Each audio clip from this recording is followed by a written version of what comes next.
27 June অর্থাৎ শুক্রবার মৃত্যু হয়েছে বলিউড মডেল অভিনেত্রী শেফালি জারিওয়ালার। আর্লি 20s বিখ্যাত কাঁটা লাগা গানের মুখ ছিলেন শেফালি। তবে তার মৃত্যুর পর থেকেই সোশ্যাল মিডিয়ায় ঘুরে বেড়াচ্ছে এক পুরনো ভিডিও ক্লিপ, যেখানে দেখা যাচ্ছে আর এক বলিউড মডেল পরেশ ছাবড়া তাকে একটি পডকাস্টে আগেই নাকি আভাস দিয়েছিলেন শেফালির মৃত্যুর। অভিনেত্রীর কুষ্ঠি পড়ে তিনি এমন কিছু বলেছিলেন যা শুনে এখন অনেকেই চমকে যাচ্ছেন।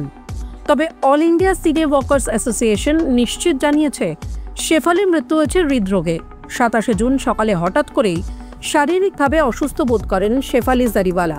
জানা গেছে তার হার্টের সমস্যা হয়। পরিবারের লোকজন দ্রুত তাকে মুম্বাইয়ের একটি বেসরকারি হাসপাতালে নিয়ে যান, কিন্তু দুর্ভাগ্যবশত হাসপাতালে পৌঁছানোর আগে মৃত্যু হয় শেফালির। এই ঘটনায় বলিউডে এই মুহূর্তে শোকের ছায়া। শেফালি ও পারস বিগ বস 13-এ একসঙ্গে প্রতিযোগী ছিলেন। সেই সূত্রেই পারস ছাবড়ার একটি পডকাস্টে অতিথি হিসেবে হাজির ছিলেন শেফালি।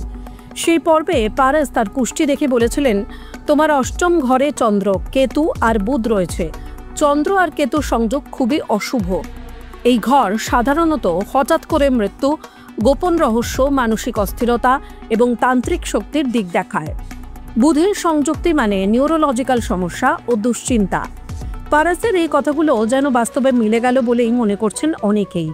এই আলোচনার সময় শেফালি নিজে বলেন, আমি ছোটবেলায় এপিলেপসিতে ভুগতাম।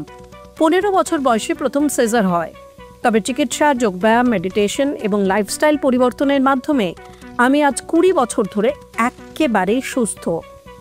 এখন আমি এপিলেপসি নিয়ে সচেতনতা ছড়াই, কারণ এটি নিয়মিত চিকিৎসার মাধ্যমে পুরোপুরি নিয়ন্ত্রণ করা যায়।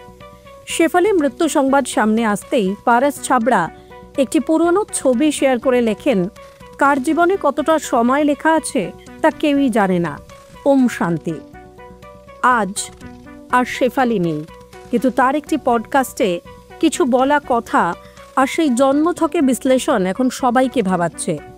সত্যি কি পারস ভবিষ্যৎ দেখতে পেয়েছিলেন, নাকি সবটাই ছিল কাকতালীয়? এই প্রশ্নের উত্তর জানা না গেলেও একটা জিনিস স্পষ্ট, জীবন অত্যন্ত অনিশ্চিত। বলিউড সংক্রান্ত নানান খবরের আপডেটের জন্য অতি অবশ্যই চোখ রাখুন টাইমস নাও খবরে।